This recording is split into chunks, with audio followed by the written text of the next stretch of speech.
Good evening, class. I have created a pretty simple web quest for you to complete. The website linked to the document that I hand out in class offers a great load of information that will help you understand differentiations between graphs and all the important information that you need to know. First, you can either pull up the document online, like I have right now, or type the web link into your browser, whichever you feel more comfortable with. Make sure you are filling out this worksheet as you complete the web quest because you will be able to refer back to this as notes. Now let's get started. Okay, so once you open the website, it's going to look like this. I already have it open.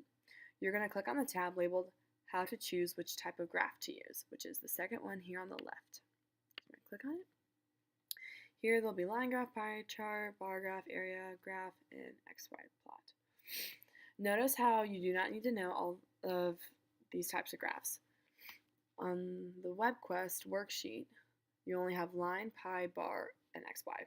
Area graph we'll get to later in the semester. Moving on to question 2. Click on the link labeled Definitions. Notice again, on the WebQuest, you do not need to know all of these. I have selected few that you need to know.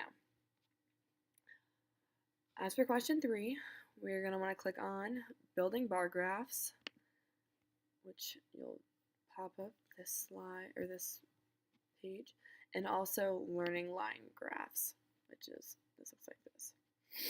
You're going to want to make sure you read number 3 carefully because you're going to use your own words to describe what certain things are. So make sure you read through all the material.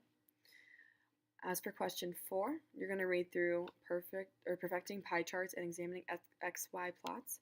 Question 4 is very important because it doesn't ask for any information or questions, but you need to read the content. And I highly suggest that you read through it all because it may come up later in this unit. Lastly, question 5 is to read through the tab, What are independent and dependent variables? Which is down here at the bottom on the left. You're going to want to read through all this stuff. I know it doesn't look like it's content-based, but it is. So make sure you read through all of it, and you're going to say the definition of independent and dependent variable. Once you have completed every question of this web quest, make sure you do not lose the worksheet. All of your answers need to be handwritten, as I will collect this later in the class.